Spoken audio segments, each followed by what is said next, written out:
found out we have a lot of different things we say to disguise our procrastination. Can I give you one thing we say in church? We don't say I'm fixing to, we say I'm praying about it. I will preach this word until 3 people are left in the first 2 rows of Elevation Valentine.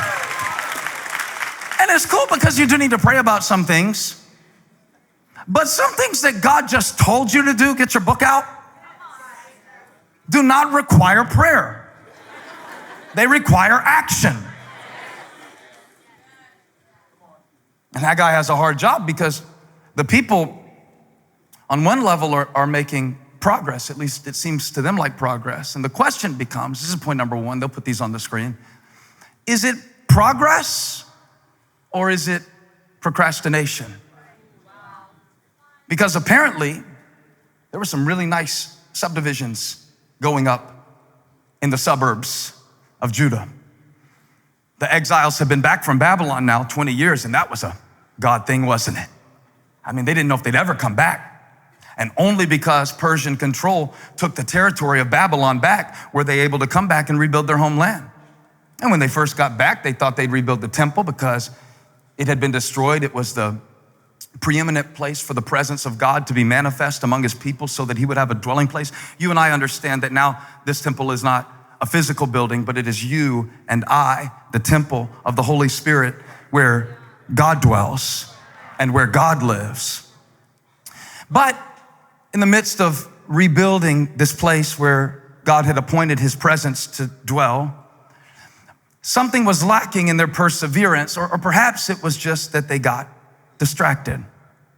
This has helped me so much in trying to minister to people and challenge people and call people higher to God's standard, is that often people are not willfully disobedient. They are just distracted. You know what I mean? I don't think that people always decide to live in disobedience. Sometimes life just creates such a scenario. And this is what Haggai said. He said, each of you is busy with your own house. I thought that was an interesting phrase that he said, you're busy with your own house. He didn't say they were bad people, just that they were busy people. Sometimes you are struggling in your life in ways that you do not understand, but you are not directly discerning the source of the dysfunction, such is the case for the people in Haggai's day. He said, you're disappointed, aren't you? I know you are. It's August. It's the season for figs and grapes and pomegranates. And you planted a lot of seed. But when you went to get the harvest, it was only half of what you expected. Have you ever invested in something or someone? Keep eye contact with me when I say what I say next. Only to wonder, how could I put so much into it and get so little out of it? Have you ever? Have you ever, this is the scene in Haggai's day. Remember, this is a specific word to specific people, but I think it has universal application and it is a timeless truth, is that when you do not start your process with God at the center, it will always end in disappointment. And it will not matter how much energy you give it, or how much talent that you have, or how sincere you are in your efforts. I'm telling you, man, I have sat with rich people, famous people, people with great status and no satisfaction. Great prosperity and no peace. Because any process that does not start with God ends in disappointment.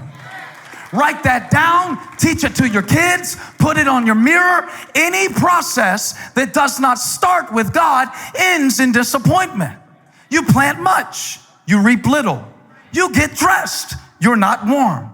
You drink, you drink, you drink, you drink, you drink, you drink, but you are bottomless. And even the blessings that God gives you will be, can I say it this way? Hollow.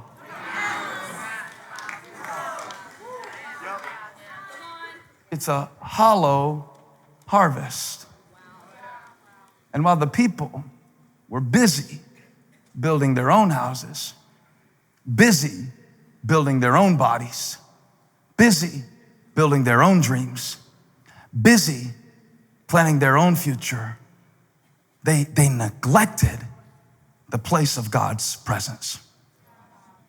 I was praying about this message. I said, God, I can't preach that. I don't want to make them feel bad. Their lives are already hard enough.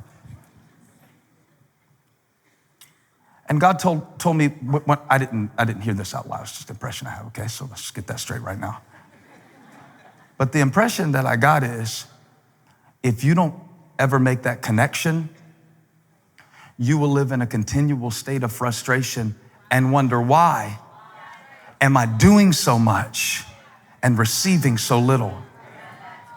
Why am I fishing all night and catching nothing? That's what happened to Peter, you know. Fished all night, caught nothing. But the moment he gave his boat to Jesus, his biggest problem was breaking nets. Because God is in charge of the harvest. There is a certain part of success and a certain part of life that you don't control. You can decide how much to plant, but without the cooperation of the elements, it will only grow to be so much. It takes a little while to learn this, that you can do everything in your human strength that you know to do to guarantee a happy life. But there is a certain dimension of life that is outside of your control. Touch your neighbor, say, don't blow it. Here are these people. It's been 20 years. I understand they come back from Babylon. They're really trying to get acclimated to being back in a place that has been so ravaged. They're settling into their towns, maybe 2 years, maybe 5 years, but it's been 20 years. It's been 20 years now, which is a significant number for me. Let me tell you why. This summer, I was going back and watching some of the sermons that inspired me to be a preacher. They're all on YouTube.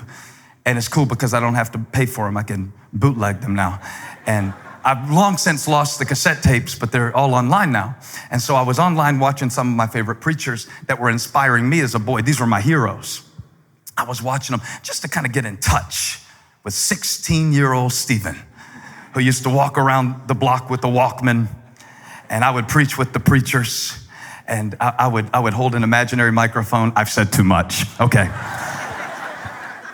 And I was listening to them preach, and I was watching them on YouTube, and I thought, man, these guys looked so much older to me.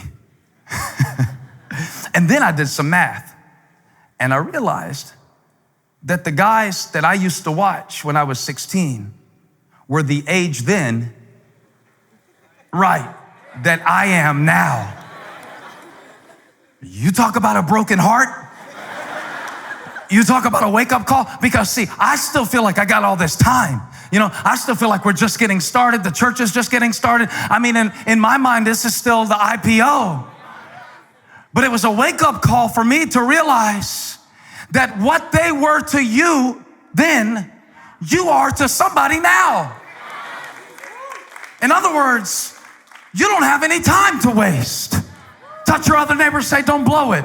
You only got so much time. I know you keep telling yourself, one day when, and we're going to get around to it, and I'm fixing to, but you might find yourself one day running out of strength. What is in your heart to do? You better do it now.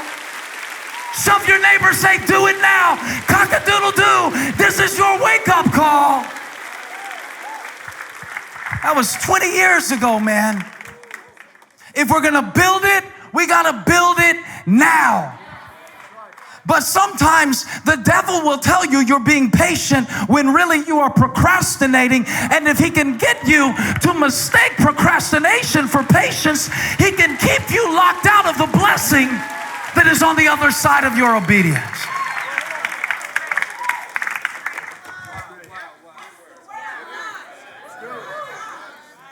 Yes, it's a process. I mean, yes, it takes time, but really 20 years? And after all, Haggai says, it looks like somehow you found time to build your own house. I'm so glad Pastor Mickey taught me that. He beat that into my head. He said, boy, you find time for what you want to do. He said that because I told him I didn't have time to do something he told me to do. He said, boy, you find time for what you want to do. You find time for what you want to do. You find passion and energy. If I could get some of you to apply the same energy to serving God that you apply to sin, we would turn every county in the United States of America.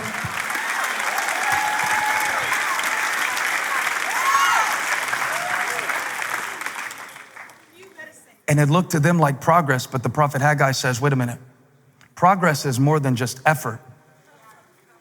Progress is effort in the right direction. Consider your ways. Consider your ways. He gets into a vivid description. This sounded so modern when I was reading it. I don't know if you had the same experience, because I thought about all the streams that we live in now and the feeds. And when he said you eat and are never full, and you scroll and are never entertained. He didn't say that, but that's what it made me think of.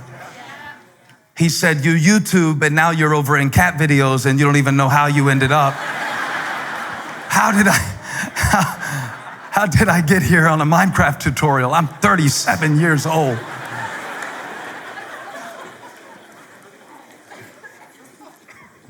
And then it gets kind of dramatic. I don't apologize for God's word.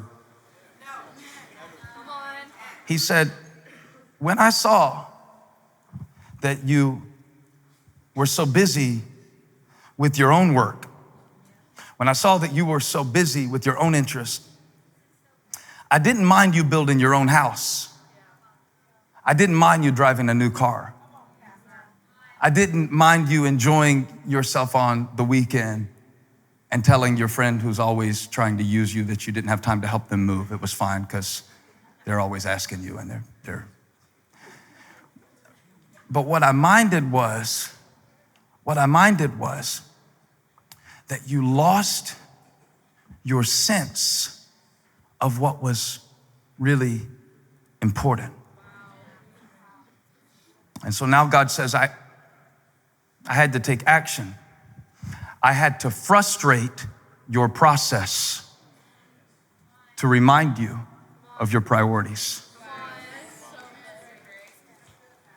You know how sometimes you'll be doing something that used to be fun for you and it's not fun anymore and you can't even explain why?